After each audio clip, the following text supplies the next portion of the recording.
প্রত্যেকদিন সকালবেলা উঠেই আমি আয়নার কাছে আসি, বাসি কাপড়টা ছেটে নিজেকে পরিপাটি করে নিই। নিজেকে পরিপাটি করে নিই, কাজে নামলে মনটাও খুব ভালো লাগে, কাজে এনার্জিটাও আসে। জানো তো বন্ধুরা, কিছু মানুষ আছে আমাকে দেখে খুব রেষারেষি করে, কিন্তু তারা আমি ভাবে কি আমি বুঝি না, সবই বুঝি, কিন্তু তাদের কোনো দিন আমি বুঝতে দিই না, কিন্তু তাদেরকে আমি উৎসাহ দিই সবসময়। সে বাইরের লোক হোক বা ঘরের লোক, তো তাদেরকে আমি উৎসাহ দিই, চলো আমিও কাজকর্মে লেগে পড়েছি, পদুলো বেরিয়ে গেল কাজে। চলো, অনেক জামা কাপড় জমে গেছিলো, সেইগুলোকে একটুখানি গুছিয়ে নিলাম। জীবনে এমন কিছু ঘটনা আছে যেগুলো আমার সঙ্গে ঘটেছে, এমনকি আমার পরিবারের সাথেও ঘটেছে, মানে কাউকে বলতেও পারি না কিছু। নিজের কষ্ট নিজের মনে চেপে রাখাই ভালো। কাউকে বললে সেটা হচ্ছে সে শুনবে, পরে কি সেটাকে নিয়ে আলোচনা করবে। আর আমি মনে করি যে তোমার কাছে এসে অন্যর নিন্দা করবে, সেও তোমার নিন্দা কিন্তু অন্যর কাছে গিয়ে করবে, এটা একদম বাস্তব। কিন্তু অনেকটা বুঝে গেছি, তো সেরকম করে নিজের লাইফটাকে কাটাচ্ছি। তো তবে কারোর সঙ্গে আমার হিংসা নেই, কেউ আমার শত্রু নেই, কিচ্ছু নেই। যাই হোক, চলো ঘরের কাজকর্মে হাত দিই। আর এগুলো কিন্তু কোনো জ্ঞানের কথা না, এরকম আমার মতো অনেকে জীবনে এরকম ঘটছে। চলো এবারে কাজকর্মে হাত দিই। বাসি কাজ তো সারতেই হবে, সকাল সকাল উঠে প্রত্যেক দিন বাসি কাজটা আমি সেরে নিই। ওইদিকে জামা কাপড়গুলো গুছিয়ে নিলাম। জামা কাপড়টা বড্ড আলিস্যির একটা কাজ আমার কাছে। চলো কাজকর্ম গুছিয়ে তারপর রান্নাবান্না করব। জামা কাপড় বড্ড আলিস্যির কাজ আমার কাছে একটা, মানে গুছাতেই ইচ্ছা করে না। কাচতে খুব ভালো লাগে, কিন্তু গুছাতে ইচ্ছা করে না। অনেকটা জমে গেছিলো, গুছিয়ে চলে এসেছি সোফাটা ক্লিন করতে। সোফাটা যে সারাদিনে কতবার আমাকে ক্লিন করতে হয় সেটা বোঝা বড় মুশকিল। যাই হোক, এই জায়গাটা এসে বসে, আর ওপেন তো একদম ডাইনিংয়ের সাথে আমার রান্নাঘরের সাথে, তো দেখতেও বড্ড বাজে লাগে। সবসময় গুছিয়ে রাখার চেষ্টা করি। ছোটো মেয়ে ঘুমাচ্ছিল, ওঠার পরে এবারে বিছনাপাটিগুলো তুলে নিই। ওই ঘরের বিছনাপাটি মোটামুটি সকালেই তোলা হয়ে গেছে। বিছনা তোলার সময় প্রত্যেক দিনই কিন্তু আমি এগুলোকে ঝাড়াঝুড়ি করে নিই, তাহলে কী হয় বলো তো, কষ্টটা কম হয়। মেয়েরা একটুখানি এই জায়গাটা হেলান দিয়ে বসে, দেখলাম একটুখানি গায়ের ঘামটাম লাগে, একটুখানি মানে দেখতে বাজে লাগছিলো, একটু ছোপ ছোপ লাগছে, তাই একটু কলিং দিয়ে মুছে নিলাম। আর এই যে পুতুলগুলো, আমারও শখের, আমার ছোটো মেয়েরও শখের। আমার ছোটো মেয়ে পুতুল খেলতে ভীষণ ভালোবাসে, সঙ্গে আমারও কিন্তু খুব ভালো লাগে।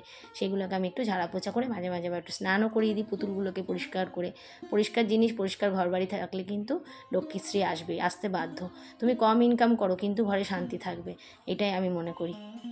চলো বিছনাপাটিগুলো ক্লিন করে নিই এবারে, তারপরে পরপর সব কাজগুলো তোমরা দেখতে থাকো। আজকে ভিডিওটা তোমাদের আশা করি খুবই ভালো লাগবে। আচ্ছা, তোমরা কারা কোন প্রান্ত থেকে বন্ধুরা আমার ভিডিও দেখছো একটু কমেন্টস করে জানিও। তোমাদের কাছে আমি অনেক কৃতজ্ঞ, আমার ভিডিও তোমরা এত ধৈর্য সহকারে দেখো, সুন্দর সুন্দর কমেন্টস করো। অনেক দিদিরা ইউটিউবে আমাকে কমেন্টস করে, ফেসবুকে আমাকে কমেন্টস করে। আর আমি একই ভিডিও কিন্তু ইউটিউব ফেসবুক দুটোতেই ছাড়ি, তবে একদিন ছাড়া ছাড়া। তো এখনও সফলতা পাইনি, হ্যাঁ, তবে ইউটিউবে কিন্তু আমার মনিটাইজেশনটা অন হয়ে গেছে। আমি এতে কিন্তু খুব খুশি। হ্যাঁ, ফেসবুকে অনেক দিন আগে হয়ে গেছে, কিন্তু ইউটিউবটা হচ্ছে সবথেকে বড় জার্নির একটা জায়গা। সেখানটা আমি একটু ওভারকাম করেছি, নিজের কষ্টের ফল। তবে এখনও কিছুই সেরকম হয়নি, আস্তে আস্তে যা হবে তোমাদেরকে অবশ্যই শেয়ার করবো, কারণ তোমরাই আমার এগিয়ে নিয়ে যাওয়ার সাথী। তোমাদেরকে না শেয়ার করলে কাকে শেয়ার করব। অনেকে ভাবে, জানো তো, অনেকের ধারণা আমি মনে হয় প্রচুর টাকা ইনকাম করছি, আমার মেয়ে করছে, যেহেতু আমার মেয়েও সোশ্যাল মিডিয়া একটু অ্যাক্টিভ, তো এটাই ভাবে।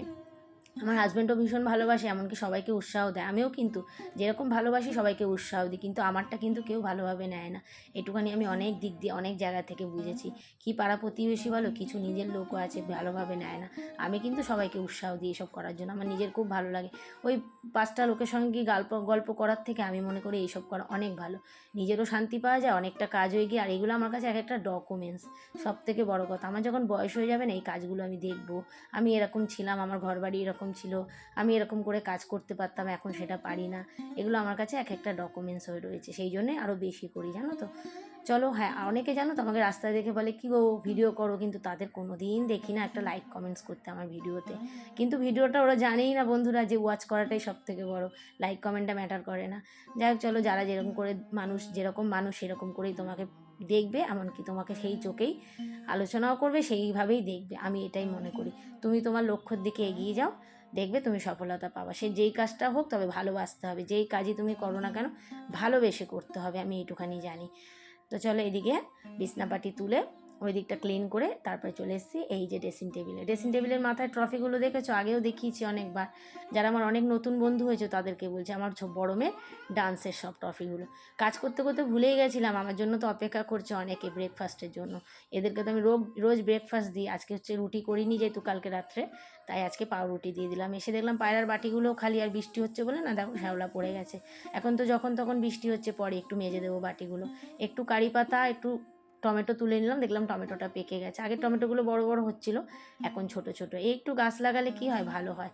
ঘরে চলে এসেছি, এসে টিফিন বসিয়ে দিলাম। এই যে দেশি মুরগির ডিম নিয়ে এসেছে, 4 জনের 4টে। তো চলো আজকে সেদ্ধ করলাম। কি করব ভাবতে ভাবতে টিফিন এক এক দিন এক এক রকম না করলে না একদমই হয় না। তা ঘরে ফ্রিজে ছিল একটা বিট, সেটাকে একটু মানে গ্রেট করে নিলাম, নিয়ে একটু পেঁয়াজ কুচি একটু ওস দিয়ে একটু চিলা বানাবো, খুব ভালো হয়। তোমরা ওসটাকে একটুখানি মিক্সিতে পেস্ট করেও নিতে পারো, আমি আর পেস্ট করে নিইনি, একটু মেখে রেস্টে রাখলেই একদম, একটু গোলমরিচ গুঁড়ো দিয়ে দিয়েছি, খুব সুন্দর লাগে খেতে আর হেলদি, সব থেকে বড় কথা হেলদি। হ্যাঁ, যারা হয়তো প্রথম খাবে তাদের ভালো লাগবে না, আর এরকম কালারফুল খাবার খেতে আমার ছোটো মেয়ে ভীষণ ভালোবাসে, দেখতেও ভালো লাগে, খেতেও ভালো লাগে, শরীরের পক্ষেও খুব ক্ষতি, কম তেলে পুষ্টিকর খাদ্য। এই আর কি, একটু কারি পাতা একটু কাঁচা লঙ্কা উপর থেকে দিয়ে দিলাম, এটা প্রদীপের জন্য। কাঁচা লঙ্কাটা আগে দিলাম না, কারণ প্রদীপ ঝাল খায় বেশি, আর ছোটো মেয়ে ঝাল খেতে পারে না। আমারটা ওপর থেকে একটু দেখছো টমেটো দিয়ে দিয়েছি, ডিম সেদ্ধ। এই ছিল আমাদের টিফিন। চলো, আজকে ফ্রিজে ছিল অল্প একটু মাংস, যেটাকে একদম কষা কষা করেছি।